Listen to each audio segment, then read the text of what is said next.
Hey everybody, welcome to another episode of the Harry Singer Foundation's Empowering Women show. And today, as always, I'm super excited because the guest that I'm going to introduce you today is a super amazing, empowering role model of a woman for so many women, so many men, young people, elderly people, just because how she lives her life, the way she lives her life, and how she inspires other people. So let me do as I always do, give you guys a little flavor of who it is, but let me introduce you to the amazing person called Marie Cosgrove, who is an entrepreneur, she's a speaker, she's an author, and she's a mom. And you notice I spell mom the American way because that's where she's based. So let's give you a flavor of who she is in case you don't know. So Marie is a super successful businesswoman, and we're going to be talking about that because there's certain parts of what makes her even more amazing as a businesswoman, and you're going to get to hear that very soon, right? On top of that, her clients that she works with in the business that she's in the healthcare industry, works with the United States Air Force, VA hospitals, Yale, Stanford, Dartmouth, so many other universities, but they haven't even got enough space to list them, right? So she's also a celebrated author, and she's got a new book coming out just straight, like literally now, I think it's already out. And she is an award-winning speaker, and she gets to share the stage with the likes of Nick Vujicic, Les Brown, Brian Tracy, and some dude called Harry Singer who got to share the stage with, I think, twice or three times by now, right? On top of that, she's got this whole brand called Greater, and you'll understand why it's called Greater. Even I got to speak on her Greater event, the Greater stage, right? So I wanted to be clear that this is the soul who bought the company that had fired her. I'm going to be talking about that in a second. Let that sit with you for a second. Some company has fired you and you come back and buy the company, and you don't just do it in a state of revenge. You come back and make that company even more successful than it was, right? That's what makes her amazing. And what makes her even more amazing, she did all that as a single mum of 4 kids. And I've had the pleasure of meeting her children and so on, and you know, she's done a great job there, even on the parenting side of things. So what is Marie about? Why did I want her to come on this show? She's all about inspiring people to find their greater fortune in every sphere of life. So without further ado, I want to make sure that we get to connect with this amazing soul. Marie, thank you so much for taking the time out of your busy schedule to be on here. Thank you so much for joining us. Well, I'm honored to be on your show. Thank you so much, Harry, for having me on. Brilliant. Now, I'm giving them a flavour of what you've been up to, and what we always do on this show is we run a little bit of backstory, right? So eventually we'll get to the bit about, you know, how that whole experience of being fired and then buying that company. But give a little backstory, because I always want, you know, whether there are men listening, women listening, children viewing, whatever it is, I always want people to get a flavour of who you are, because the achievements are great.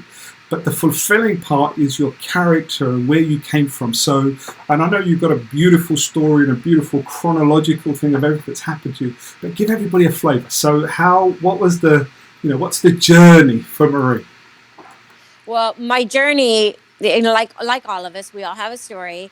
And so my journey started, you know, it didn't start off well. From the get-go. I Yeah. was born to a mentally disabled mom, single mom. She was mentally disabled because she was in a car accident. And during her recovery, she was raped, which resulted in pregnancy with me. And they wanted to abort me because of her mental condition, not having a father, having a child out of wedlock, and coming from rape. You know, all of these things full of shame, full of tragedy. There was just no hope, no future for this child. Why bring this child that has no hope into the world? Mm. And my mother and my grandmother decided to give me a chance at life. And so I'm very grateful for that. I didn't always see it that way. And Mm. unfortunately, there was a time period where I felt that I should have never been born. But I see things differently now, as I'm a mom with 5 amazing children now. Yeah, But 5 at the now. time that I was fired, I had Yeah. 4. So I feel incredibly blessed. And I've realized that, and I've learned that life doesn't have to be perfect to be beautiful. And sometimes out of adversity, we experience the most beautiful miracles in life. And we need to learn to look at those opportunities. And I've learned to look at that. Had my mom decided to not give me a chance at life, or my grandmother, they would have fought the doctors so hard who kept saying, this child needs to be aborted. There's no way this child is going to be born normal with all the medications that she was on for her recovery. They just thought that there was absolutely no chance for me. Yeah, even if I was born, I'd have too many complications. Yeah. So I'm incredibly blessed, and I see the miracles in life now. And I have learned to look at those opportunities, even when times seem so dark, even when everything seems to be falling apart all around you. There's always a glimmer of hope. If you're still have a heartbeat, you're still breathing, there's still hope for you. 100%. Wow. And then the journey continued. What got you into, business, and give everybody that flavor now of what you were doing, what the company's about, and what happened, because I'm sure people are eager to know what happened there. Sure. So my experience is in marketing, and I was working for a Fortune 500 company managing a $600 million marketing budget. I did really, really well in business. I came home one day and I had seen my kids abused in unimaginable ways. Long story short, he lost parental rights, but I could not stay in that environment. I had to get my kids to safety. I had to run. And there's times, they always say face your fears. There's times you got to run to protect yourself and protect your children. So if you're in a situation where you're domestic violence or anything like that, you need to get to safety first. You need to protect your children. So that's what I did. I left a 6-figure income, insurance, house, car. I left it all. And it sounds crazy because it was an amazing job. But had I stayed there, I didn't have any family to go to. I had nowhere to stay. And if I stayed there, we'd continue with that abuse. So I just fled, and I had to quit that job. So I found myself living with an aunt and uncle, and they had a small home. They were of humble means. They didn't have a lot. So we were living on the living room floor. And my daughter was experiencing a lot of post-traumatic stress. And so she'd wake up in the middle of the night screaming and crying. And then I had a baby. It was just difficult. So I could not nobody would hire someone, who had 4 little ones, a baby, and, nobody wants to hire someone like that because they figured you're not going to be able to come in and work. You're always going to be out taking care of your kids and things of that nature. So, and I couldn't do it because they had a lot of, I had a son who had a health condition, JDMS. At the time, there wasn't a lot known about it. I had to take him, we were in Texas at the time, so I had to take him to Houston, Texas for treatment. So there was only one doctor that treated that at that time period, and he was in Houston. So it was a long way. Texas is a big state. Texas is a huge state. You made me find that out the hard way, right? Yes. So it's like a 6-hour journey from McAllen, Texas, where I was living in at that time. And from San Antonio, it was about 4 hours. So it was always a long journey to take him for treatment. So I thought the only way I could do this is if I get into sales. So I looked for a position in sales, and I was introduced through my marketing connections. I was introduced to someone in medical device sales, and they just laughed at me. And they're like, you'd never make it in this industry. And I said, why don't you give me a chance? I can handle a $600 million marketing budget. If I can sell a board of directors on how to spend their marketing money, I can sell a piece of equipment that's $30,000 to $150,000. That's no big deal. And they were just like, I don't think so. So after convincing them to give me an opportunity if I paid my own way to training, they agreed. So I went to training, a room full of male executive, white male executives. Nothing wrong with that, but I'm the only minority female in the room. And it didn't really strike me until the end of the 5-day training session, when the president looked at everyone in the room, and he said, some of you are just not going to make it because it's a man's world. And then I'm looking around, I'm like, wait a minute. Is he talking to? He's talking to me. And so he passes by, and I'm sitting at the back of the room, And he looks at me and I look at him and I'm like, you were talking to me, weren't you? Mm. And he says, yeah, you're never going to make it. Why don't you just go home and sell candy? That's like the most you'll ever sell. And I'm like, why don't you just give me a contract, 30 days, straight commission? You have nothing to lose. And he just laughed and he told his assistant, his VP, give her a contract. And he's like, girl, you're not going to make it. You've got to take the doctors out to the strip club. You've got to take them hunting. You got to take them fishing. Are you going to be able to do any of those things? I'm like, no, I'm not interested in doing that, but I don't have to do that to sell. And so I went home. I was really excited to prove this company wrong, that I could do it. I was motivated. And when I got home, being raised by my grandparents, I was very close to my grandfather. I found out he was diagnosed with leukemia. So I knew I had 30 days, but had no idea how much time my grandfather had. So I spent the next several weeks with him by his bedside. I visited him every day at the hospital. Sometimes I'd spend the night. And he passed away 3 weeks later. And I get a call from the president. And he says, hey, you haven't sold anything. We're canceling your contract. I said, wait a minute. I've got one more week left. And he's like, yeah, right. And hung up. Just laughed. So I called on a lot of doctors' offices. And last day, I had an appointment with this doctor, very successful doctor that opened up several clinics, 6 different clinics. Mm. And it was horrible. It was a horrible meeting because he tells me to sit on this stool, and he says, my furniture's not in yet.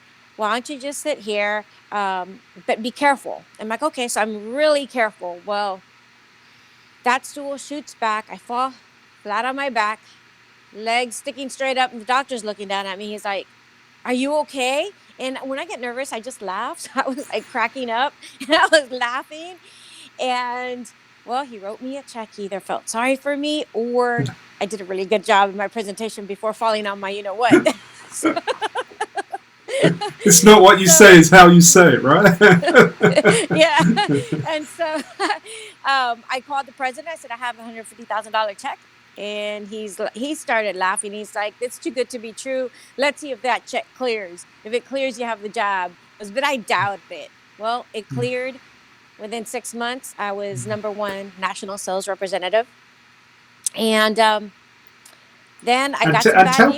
Tell people, because the main part of that is why you actually got fired. Because it's like I still have to look. It amazes me to let people know the reason you got fired.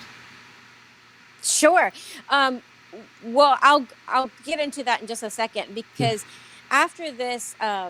After I became #1 in sales, that company I was selling for was a distribution company, and they lost their contract. And so I couldn't sell for them anymore. So I had to find a new company to sell for.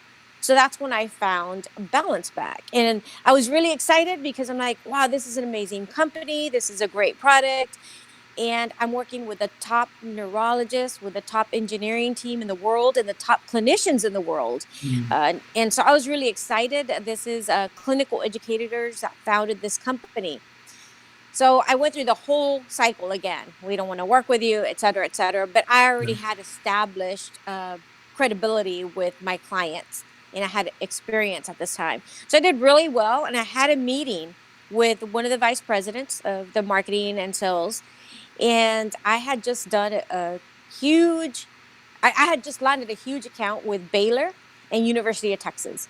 So he was meeting with me, and all I could think of was promotion, promotion, promotion. Here I come. I'm so excited. He's coming down to meet with me specifically because I'm for honoring the work that I've done. So I was excited. So we went to one of my favorite steakhouses, and we're sitting there, and he's just pouring all this praise on me. We're so proud of you, all this wonderful work you're doing, et cetera, et cetera. Then he slips over a piece of paper, and I look at it, and he says, we're offering you a position with a company full time. I'm thinking, I'm going to get stock options. I'm going to, get promoted up to a higher level, something. And I look at it, and they want to put me on straight salary and the amount that they wanted to pay me was a lot less than what I was making just even within a couple of months. So I'm like, I can't accept this. I'm a single mom with 4 kids. There's no way I could afford this. And they didn't understand I was paying my own marketing. I was paying my own travel. I had to take my kids with me, haul them along with a nanny. It's expensive, you know? So Yeah. yes, I was doing very, very well, but I had a crazy amount of expenses. So when I said, I can't do this, they said, well, then you can't sell for us. You don't have any other option. You take this or you're fired. And I was like, I knew I couldn't because I couldn't support myself and my kids on that salary. And they said, you're just making too much money. We're tired of writing these big checks to you every month. You're just making too much money. He says, besides, you're not a doctor. You don't have the qualifications. You're talking to clinicians. They need someone at that level to speak to them. You're not an engineer, and you're making more money than most of the owners in the company. You shouldn't be making this kind of money. So you don't even have the qualifications. The only reason that you're doing really well is because we have a great product. That's the only reason. Has nothing to do with you. I'm like, okay. And just like my heart sank. I was so sad. And they also told me, don't even go to do the installs for the systems you just sold. Don't even show up. We'll take care of it. And that was it. And after having gone through everything I went through, from losing everything to rebuilding it to now making a very good income to nothing, it was devastating.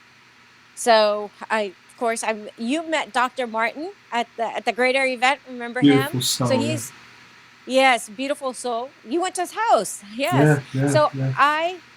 he was one of my first clients, and he became my friend and my mentor. And I'm sitting in his office, devastated, crying. What am I going to do? I've lost my job. And, he told you the story. It wasn't my first time. So I was like really depressed. And he says, no, Marie, he says, you're going to build another company. And I'm like, what are you talking about? And so he encouraged me. And through my connections with the clinicians, I found that there was a product that they needed that didn't exist in the marketplace. So together we worked on this product, got FDA clearance, and within 2 years I built a company where it was so successful. The people that fired me called me and said, are you interested in investing in our company? And then 6 months later, after doing the valuation, I ended up buying the company that fired me. Yeah. There you go. And the reason why I wanted you to share that is it's not about, oh, look at what you've achieved. Your story, for everybody that's watching and viewing, is an example of the power of human spirit. Yeah, we need some beautiful souls along the way, like Dr. Martin and all these other people, but so many people think success is like, oh yeah, you just do this and do that and so on, and it's like, yeah, but that hard work, that ethic, that I'm going to keep going for my kids, for God, for whatever, it's like, it's not an easy thing to do what you did. And that's why I want to make sure that I wanted to honor you so you could get to share that. And what I want to do is, before we get to you giving some tool or strategy for the women that are listening, or even guys who are helping women, give us a little flavor of what you're doing now. Because you've got the Greater events, you're speaking on stages, you're writing books, right? So maybe just give us a flavor of some of the work that you do, and just any story that they can get to feel like what you're doing now that you've managed to get that business super successful that allows you to go and do the things that you do. There's so much that you do with your kids, with even when you brought me down to McAllen in South Texas, it was like, yeah, Harry, look, me and Nick Vujicic going to speak on this. Then it was like, I think, what was it, like 15,000 high school kids in the middle of a field in an outdoor stadium. I want people to get a flavor of like what you do and why you do it. Let them feel your heart. Have no shame in sharing what amazing things that you're doing now. Please do share. Thank you. So my heart, of course, is with kids and children, being a single mom. So I pour back into the community by working with these kids. And so one of the things that we did in South Texas is we brought in a program, a leadership values-based program for the students, and we launched it. 15,000 students. We brought Nick Wojcik. Harry, you were there. You were amazing, the best MC ever.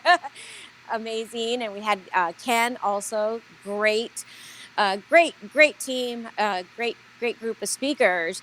But it's not only like a one-day event where you're motivating, you're inspiring these kids to find their greater fortune, but also give them the tools they need to succeed. So I believe heavily in reinvesting in our communities. And so one of the tools that we brought in was a values-based leadership program so that they understand what are the keys to success, what is going to help me to be successful regardless of what's going on around me, because we all face challenges. Let's face it. I don't care how positive you think. I don't care how many times you write down your goals 100 times a day and you're really dedicated to those goals. Something's going to happen. And how are you going to handle it? How are you going to respond to that? You can either react or you can respond. And if anything showed us anything, 2020 was a huge lesson there, because so many people lost their jobs. So many people were facing success, that were on a trajectory to reaching that higher level, and boom, COVID hit, they lost everything. And I know doctors who opened up clinics, and for a short period, they had to shut down their offices because there were certain states that weren't allowing them to practice unless they were dealing specifically with COVID. And they were crying. These were doctors, highly educated, crying on the phone, telling me, I don't know how to pay for my, vacation home. I can't pay for my second car. I'm going to lose my vacation home. I'm going to lose my second car. I'm going to lose this, and this. I can't pay the rent because I'm month to month.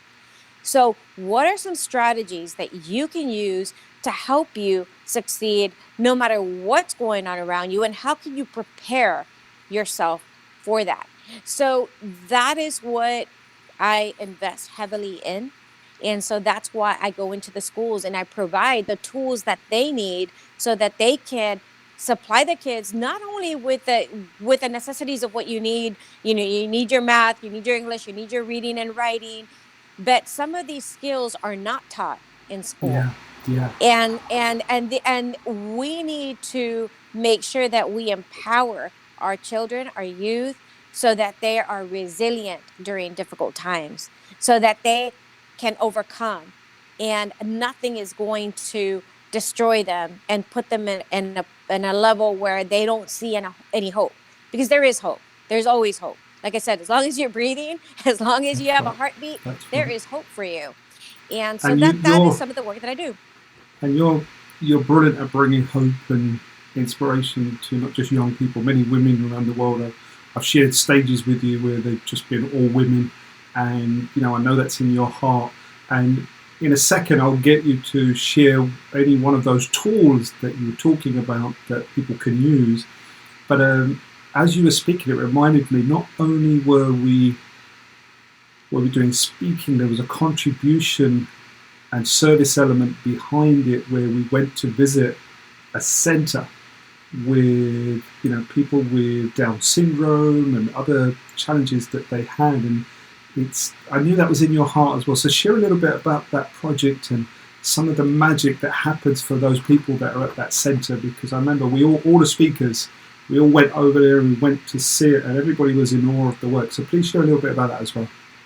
Oh, that is just beautiful. So there's a center, and actually, Dr. King deserves a lot of the credit for this that he built. And we brought in a lot of our tools and our strategies to help these kids. Let everybody But know this, who Dr. King is, right? So we're not talking Dr. Martin Luther King, or just say a little bit, because he's such a beautiful soul. Just let everyone know who he is in a very thick. So it's not just as a superintendent of education. Give a little bit about who this guy is, and then bring that in. So he needs that acknowledgement.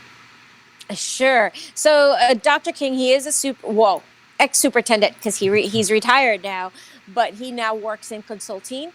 And he's a beautiful soul that's been in education for years, was brought into this school district that had a very poor success rate. The majority of these students were going to end up either in prison or going to end up on the streets in a gang. And it's just a cycle that keeps going.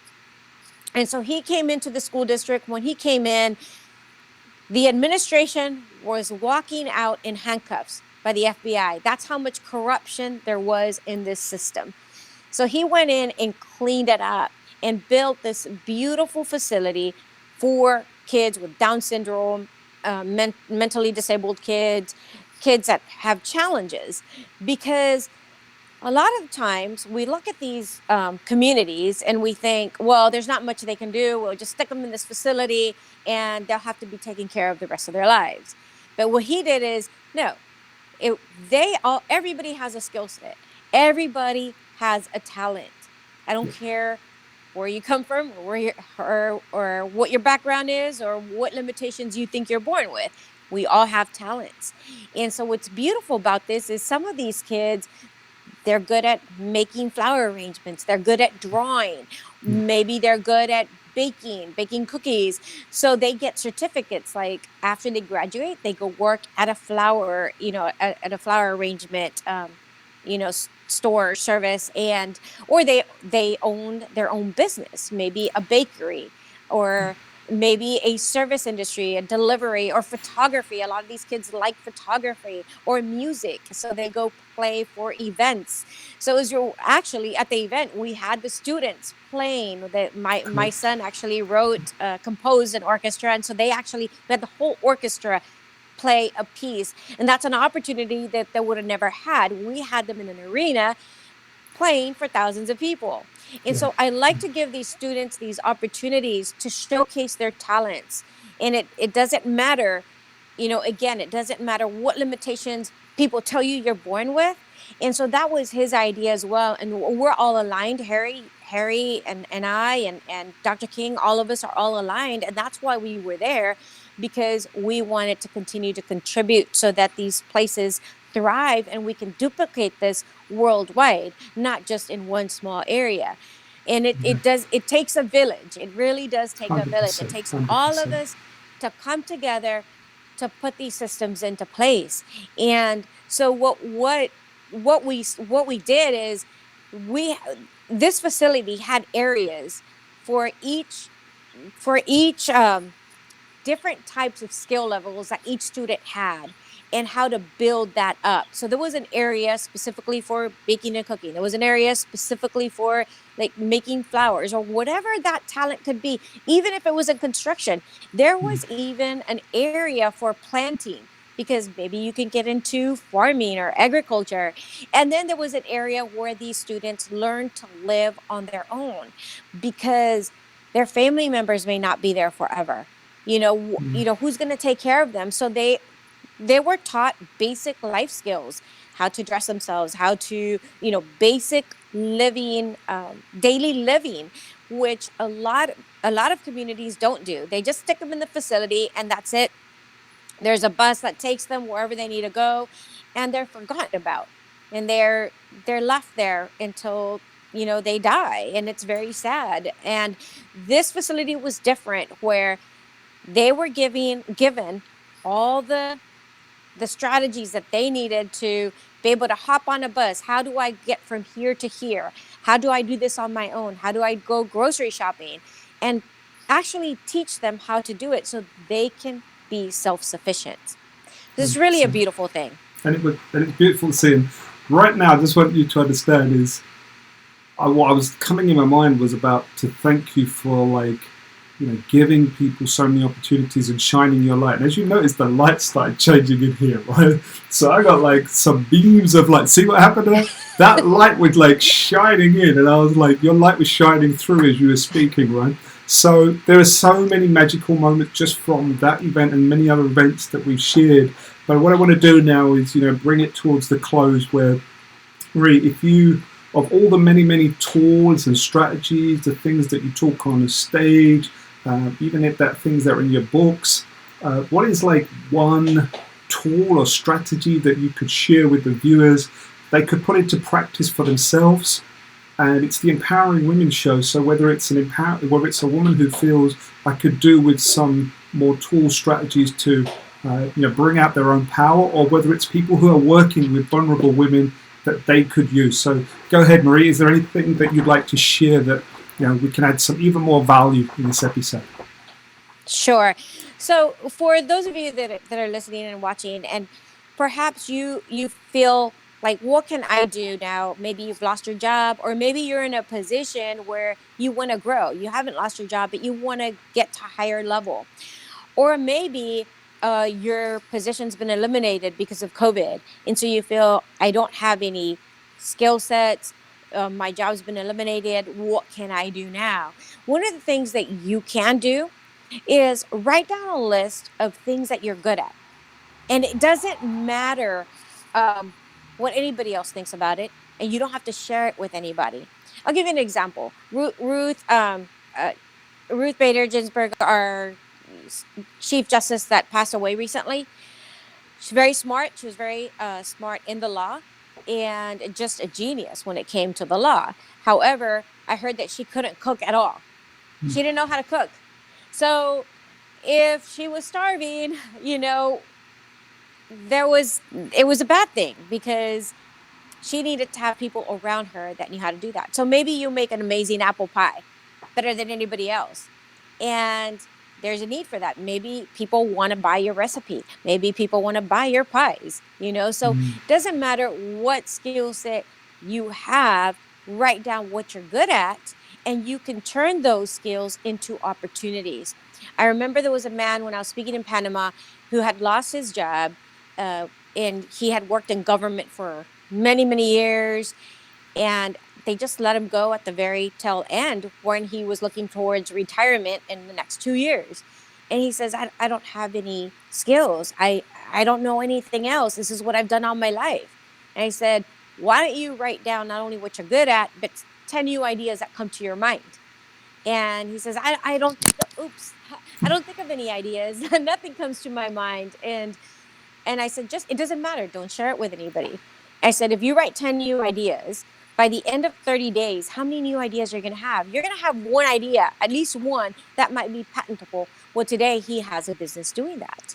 And you remember our event, Harry, that, we had the lights and we had the big screens. We had the 3 big screens. Well, the company that put that together was a female-owned business owner, Backstage Productions. And I was speaking to her last week, and I said, how's business? And she said, it's horrible, because we had to shut down, because in our hometown, there are no shows going on. So all the arenas are shut down. So I can't do this. So what are you doing? And she says, well, I started a new business. And she's good at building businesses. And what she does is she goes to different businesses, like restaurants, and does disinfection for personal homes and businesses. And she's employed hundreds of people now. She's got trucks and all the equipment, and she's built that up. Now, that wasn't her passion, but it's something she was good at, and there was a need for that. So you have something people need. And so look outside of yourself. What am I good at? What need can I fulfill? And if you write down what you're good at, like I said, nobody else has to look at this. Nobody else has to approve it. It's what you're good at. And I guarantee you, there are some skill sets that you have that other people don't have, that people need. 100%. And thank you so much for sharing, especially the key points that Marie said over and over again. And I'll summarize it. It's when you start making a list of what you're good at, and you constantly you're going, I'm not good at anything, and then Marie gave you that gift that don't be critical. You're not having to show anybody else. Many people that have been feel like they've been put down, you tend to think, oh, no one's going to really appreciate this. But the gift is, sometimes we get complimented with things and it doesn't seem a lot to us. But what Marie's giving you there as a gift is, someone says, hey, you're really organized, and you're like, yeah, easy. To that other person, that is super valuable. Take it from a guy like me, who people think, how on earth does he achieve all the things? I have some amazing people around me who love to do the things that I do not like to do, and I'm not blessed in that area. And it's really, really important, especially if we're living in the world where everybody's telling us pivot, pivot, pivot, right? What Marie's done is put it in such a beautiful way. It's not just about pivoting, it's about, okay, look, just the mere fact of you writing down a list of all the things that you're great at, you start to realize that you have so many God-given gifts that are valuable to other people, even if you don't see how super valuable they are. So please do that. Take on board what Marie said. And Marie, it's like, what's next for Marie Cosgrove? What's happening? And how, once you said, how can people follow your journey and your success, or even reach out to you, because there's so much more wisdom that you can share with people. So give us a little flavor of what's next, and then whatever you share about how to get in touch with you, the team will make sure they put that down in some notes underneath the YouTube episode. So go for it, Marie. What's happening next? So you can find me at my website, mariecosgrove.com, and I have all my social media links there, so you can follow me on social media through there. And also, I do have my new book. It's called Greater Fortune, Essential Lessons from the Entrepreneur Who Bought the Company That Fired Her.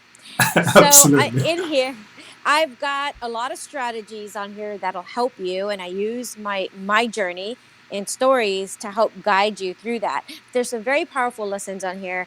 I'm going to give some of these away. And Harry, you're going to put down the link right below. Yeah, give us the link. Because tell everybody what they're going to get, and then we'll make sure that link's on there. So you'll get a free hardcover book, which is really nice. It's available at bookstores, wherever books are sold. You can get this. You can also order it on Amazon. You can get it at benbellabooks.com. But I'll have a special link for HSF for your listeners, specifically how to get a hold of, they'll be limited, of free copies, but how to get a hold of some free copies. And so that if you can't afford it right now, you can still get this for free, and just cover the shipping and handling, but everything, it'll be free for you. And I'll give you that code for you. And if you can afford one, get one for somebody who needs this, because it's got some very powerful strategies that is going to make your life much more easier in business if you're looking to move up, or you're looking at starting your own business. So I provide all of that in my book. Brilliant. Thank you so much. And if people want to follow you, so it's your website, is there any other social media that you want them to catch you on? Sure. I'm on Facebook, and I am on Twitter, Instagram, and LinkedIn. And it's all at Marie Cosgrove, right? Yes. On Twitter, it's Marie L. Cosgrove. On LinkedIn, Marie Cosgrove. And Facebook and Instagram, my name was taken. So you'll find me at, I think, official Marie Cosgrove at Instagram. And on Facebook, it's Marie Cosgrove Speaker, I believe, is where you can find me. But if you go to my webpage, mariecosgrove.com, you'll find all my social media on there as well. Brilliant. Brilliant. We'll make sure we put that on there. Marie, one more time, thank you so much for taking that time out to join us, and once again adding so much value. And I'm going to just wrap it up now. So thank you so much for being with us. Let's close this for everybody the same way that we close it every single time. If you got value, and I definitely did every time I hear, please make sure you write some comments, like, or even share, because Marie will get those messages out to Marie. She'll be able to see it. And if you haven't subscribed to the HSF Foundation channel, please do so, because not only will you get notifications for every episode of Empowering Women, you also get the episodes for Empowering Youth. And you can follow us on the Instagram and Facebook at HSF Foundation, and the website for the foundation is harrysinghafoundation.com, nothing else. And there you can donate to our youth leadership programs and our women's empowerment programs. And that's it. And as I always say, if you are someone that is a woman who's been in a vulnerable situation, we hope we're adding value to you on these episodes. And if you are a beautiful soul, whether it's a woman, man, whoever, who is helping and serving vulnerable women, we are here to support you. Thank you for joining us, and stay in touch. And remember, subscribe if you haven't already done so. Thank you.